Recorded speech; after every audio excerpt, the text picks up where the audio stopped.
Want to see more of this affluent place? Keep on watching and do subscribe. Empire Hotel and Country Club. From the Capital Residence Suites, where we are staying at, we hired a shuttle service that would take us to the Empire Hotel and Country Club. The drive took about 30 minutes.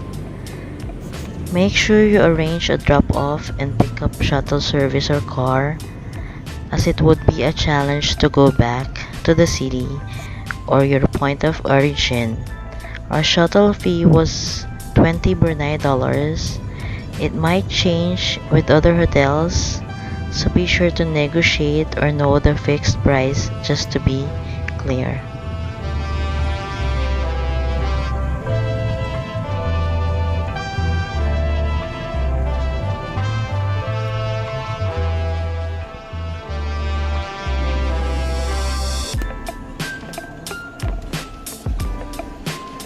Sabihin natin, no? Thank you!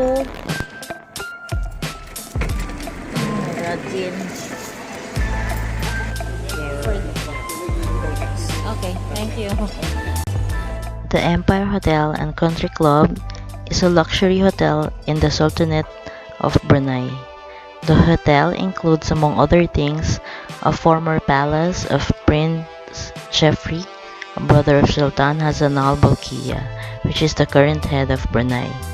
Opened in October 2000, and the 5-star hotel, rooms are about 440 with 8 restaurants and various bars.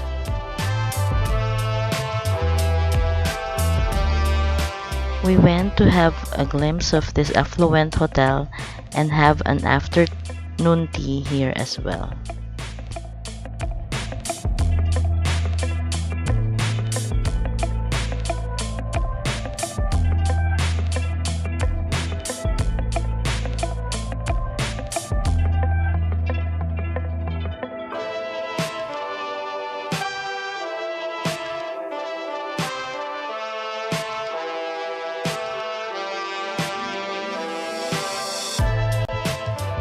Quick history. Afternoon tea was introduced in England by Anna, which is the 7th Duchess of Bedford in 1840.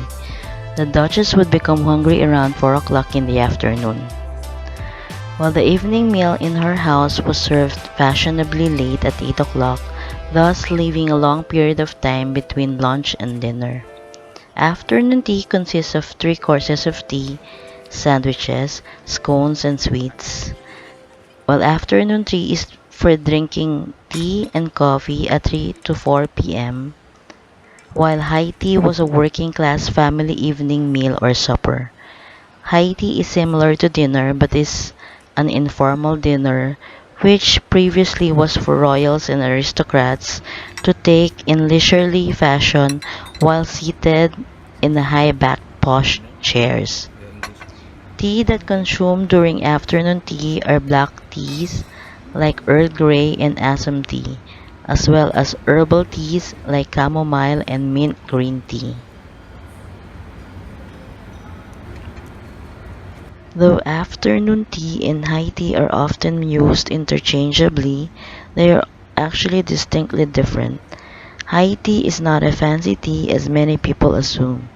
Delectable scones, tea sandwiches, and cakes are the hallmark of an afternoon tea, which is served in mid-afternoon. Think of it as a light supper served with tea.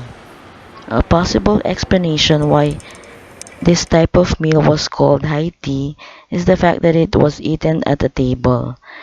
In comparison, afternoon tea was taken whilst sitting in low, comfortable chairs or sofas. Of course, soon after, the upper classes developed their own variation and also called it high tea. As for the food, tea sandwiches are eaten first, followed by the sweets such as cakes, pastries, and scones. Scones are always broken, never cut.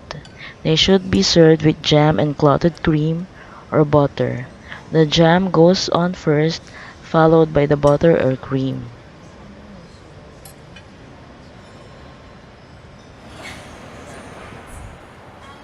The Empire Hotel is Brunei's most grand beach resort, offering a five-star luxury stay. This opulent resort hotel has 12-story marble and gold lobby and sits on a private 180 hectares estate of manicured gardens and an 18-hole floodlit Jack Nicklaus signature golf course and country club.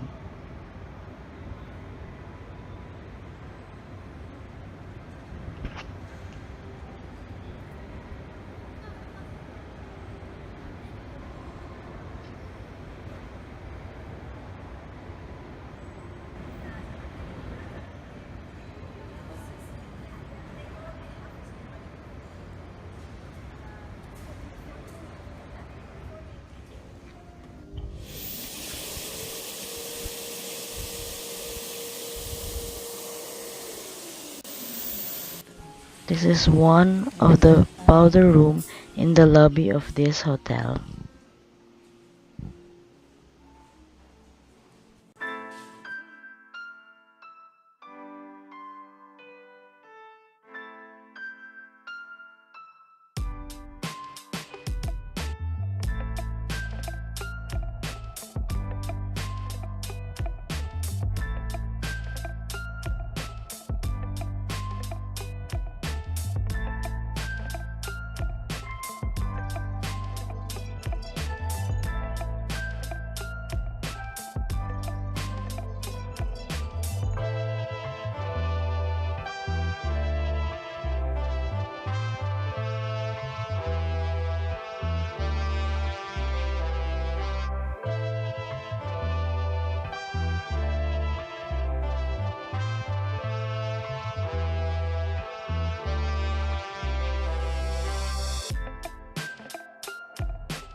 The complex consists of 360 rooms, 47 suites, and 16 villas, with a total of 12 room categories.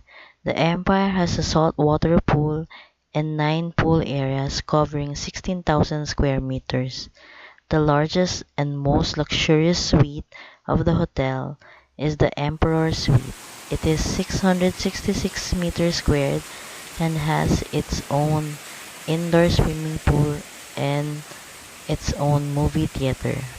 The various restaurants and bars offer dishes from all over the world. A day visit is free.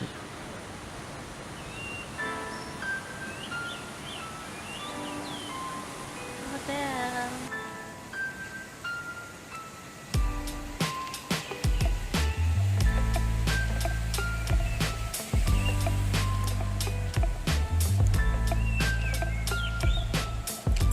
We just had our tea and coffee time. Tea time for me and coffee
This is my take after seeing Brunei and get to see the Empire Hotel in person.